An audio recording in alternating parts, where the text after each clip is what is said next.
देपालपुर की महिला पटवारी द्वारा हॉस्पिटल से कूदकर गया कि आमजन में इलाज के अभाव से डर का माहौल बन रहा है, जिसकी वजह से एक सरकारी कर्मचारी द्वारा अस्पताल से कूदकर आत्महत्या कर ली गई। कहीं न कहीं इसमें सरकार की नाकामयाबी का बड़ा हाथ है।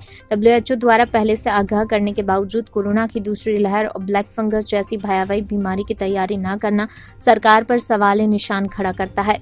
वहीं ग्रामीण क्षेत्रों में अनलॉक को लेकर बोले विधायक, आने वाले मानसून को ध्यान में रखकर करनी होगी तैयारी। हमें कोरोना से भी बचना है और खेती भी करनी है। ग्रामीण क्षेत्रों में अधिकारियों की तानाशाही पर भी विशाल पटेल ने कहा कि आने जाने वालों को रोककर कोविड रैपिड टेस्ट करवाया जा रहा है, जिसके पॉजिटिव आने के बाद बिना RT-PCR बिना करवाए जबरदस्ती क्वारंटाइन सेंटर भेजा जा रहा है। आंकड़े बढ़ाने के लिए सरकार कर रही इस प्रकार कुकृत्य किया जा रहा है। सरकार की मुफ्त राशन देने की पहल पर भी बोले विधायक, साथ ही वैक्सीनेशन को लेकर भी सरकार पर निशाना साधा।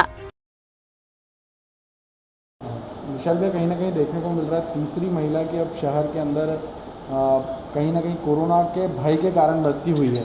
आप ही के क्षेत्र के क्या कुछ कहना चाहेंगे? मैं तो सीधा कहना चाहता हूँ कि जिस प्रकार से सरकार लाचार है लोगों का उपचार करने में, उनको इंजेक्शन अवेल कराने में, उनका ट्रीटमेंट कराने में, और कहीं ना कहीं जो सरकारी कर्मचारी जो रोज़ कहीं ना कहीं एक भय का माहौल बन रहा है उनमें, जो रात दिन मेहनत करते हैं, आम जनता की सेवा कर रहे हैं, कोई उनको व्यक्तिगत तौर से ट्रीटमेंट भी दे रहे हैं, गाँव में भी जा रहे हैं, लेकिन कहीं ना कहीं एक भय का माहौल जो बना हुआ है, क्योंकि सरकार इतनी नाकारा निकली किसी ने नहीं सोचा था। सरकार अगर चाहती, क्योंकि WHO ने इन्हें पहले ही चेता दिया था कि सेकेंड वेव आने वाली है, ब्लैक फंगस आने वाला है, सब कुछ होने के बाद भी सरकार जो है वो कहीं भी आंख बंद करके बैठी थी।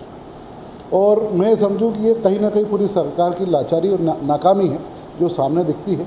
जो व्यक्ति अगर कोई भी उसके घर का व्यक्ति अगर उसको ट्रीटमेंट नहीं मिल रहा है और वो खोता है उसके परिवार वाले को, तो वो कभी भूलेगा नहीं उस चीज़ को। और जिस प्रकार से हमारी महिला पटवारी ने भी कभी जान दे दी, मेरी देपालपुर विधानसभा की भी थी, तो कहीं ना कहीं सुविधाओं की कमी ये सामने दिखती है। ग्रामीण क्षेत्रों की बात करें तो ग्रामीण क्षेत्रों में भी 1 तारीख की छूट को लेकर असमंजस की स्थिति है। क्या आप चाहते हैं सरकार से कि किस प्रकार की छूटें होनी चाहिए, किस प्रकार के डील होना चाहिए? ग्रामीण क्षेत्र में सबसे बड़ा चैलेंज अब जो आने वाला है, क्योंकि कोविड से भी हमें निपटना है, एक दूसरे का साथ भी देना है और हम सबको सुरक्षित भी रहना है, लेकिन कहीं ना कहीं आता हुआ समय, जैसे ही मानसून सक्रिय हो चुका है, सबको खेती भी करना है, सबको निकलना भी है, और जिस प्रकार से एक तानाशाही के रूप में कहीं ना कहीं अधिकारी रोज़ एक तानाशाही के रूप में जो पॉजिटिव नहीं है उनको भी उठाया जा रहा है, कहीं ना कहीं उनको क्वारंटाइन सेंटर से उनके आंकड़े बढ़ाने के चक्कर में वो कर रहे हैं।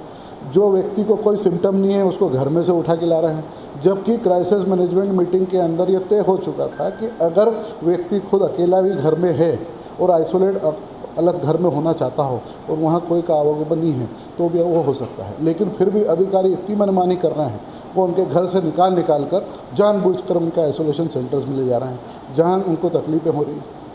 जो घर से दूर हो रहा है कम से कम वो घर में रहेगा, अलग रहेगा तो खुद भी सुरक्षित रहेगा। ऐसा कुछ नहीं है कि वो आइसोलेशन सेंटर में जाएगा तो ही वो होगा, लेकिन मैं उसकी निंदा भी करता हूँ। और जिस प्रकार से ग्रामीण क्षेत्र में अभी ईश्वर की कृपा हुई, ग्रामीण क्षेत्र में बहुत कम कोरोना, बीच में एक समय था जब ग्रामीण क्षेत्र में फैल रहा था, अब जाके वो कहर ख़त्म हुआ है।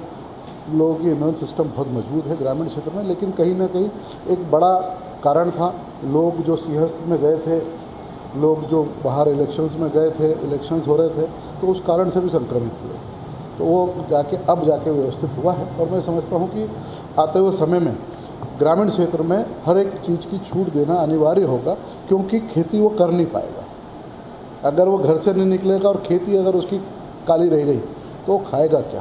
तो उसका आवक और जावक जितनी भी है वो रहती है खेती से संबंधित। तो खेत अगर जुताई होगी, खेत में अगर बीज डालेगा तो ही उसके घर में आवक भी होगी। बात करें कुछ सरकारी रियायतों की, जिस प्रकार से पात्रता पर्ची की बात आ रही थी, अभी तक सिर्फ वो नाम मात्र ही है और चला आ रहा है कि 1 तारीख तक मिलेगी, अभी तक किसी को मिली नहीं। क्या कुछ देखते हैं आप? इसमें कुल मिला के पूरी राजनीति हो रही है। पात्रता पर्चियों के नाम वास्तविक हर एक व्यक्ति को ज़रूरत भी है और होना भी चाहिए। इस चीज़ का मुद्दा मैंने बीच में भी उठाया था कि आपने पात्रता पर्ची आपने बना भी दी, कोई दिक्कत नहीं, अच्छा है, हर एक व्यक्ति को अनाज देना भी चाहिए, क्योंकि वो घर से निकल नहीं रहा है। लेकिन मुझे ये समझ में नहीं आता है, कभी कभी सोच उनकी बुद्धि के ऊपर तरस आता है। आप अगर दो अनाज ऐसा दो या तो आटा दो, आप एक तरफ गेहूँ दे रहे हो, एक तरफ दाल दे रहे हो, बाकी बनाएगा कैसे, कहाँ से लाएगा नमक मिर्ची और तेल वो दे नहीं रहे हो आप उसके अंदर। और उसके बाद भी गेहूँ अगर दे रहे हो तो उसको पिसाने कहाँ जाएगा जब बाजार ही बंद है तो खाना उसको ये जो आप दे रहे हो ये कहीं ना कहीं शुद्ध रूप से राजनीति हो रही है इसके अंदर और बाकी कुछ भी नहीं है। विशाल भाई, बात करें वैक्सीनेशन की तो आज पहली बार सरकार की तरफ से 2700 वैक्सीन अवेलेबल कराई गई है। कहीं ना कहीं ग्रामीणों के लिए भी कहा गया है कि अब उनको स्लॉट बुक करने की ज़रूरत नहीं है, उनको कुछ सेंटर पे जाके वहीं स्पॉट पे रजिस्ट्रेशन करवा के वो कर सकते हैं। क्या पहल रहेगी या फिर सिर्फ बातें ही रहेगी? सिर्फ बातें हैं। हिंदुस्तान के वैक्सीनेशन विदेशों में भेज दिए, इस हिंदुस्तान को लाचार छोड़ दिया। दूसरे देशों में 35 से 40% वैक्सीनेशन हो गया, यही बड़ा कारण है जो वहाँ कोरोना के मरीज़ नहीं निकल रहे हैं। हिंदुस्तान के 135 करोड़ देश के अंदर यहाँ पहले सुधारने की बजाय वाहवाही लूटने के लिए विदेशों में आपने वैक्सीन भेज दिया। यहाँ का जिसका हक था, इस हिंदुस्तान के व्यक्ति का हक था जो यहाँ रहता है, वो हक छीन कर आपने विदेशों में भेज दिया। एक तो मैं उसकी घोर निंदा करता हूँ।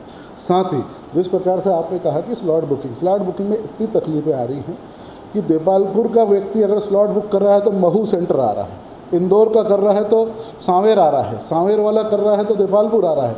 आदमी भटक रहा है कहीं भी, मतलब उसको कोई भी किसी भी प्रकार का गवर्नमेंट की तरफ से कोई भी रियायत नहीं मिल रही है। मैं तो कहूँ कि ये चीज़ जिस प्रकार से जो व्यक्ति अपना घर का व्यक्ति इसमें खोया है, ये सरकार को ठीक है, इन एक भी बीजेपी के व्यक्तियों को माफ़ नहीं करेगा।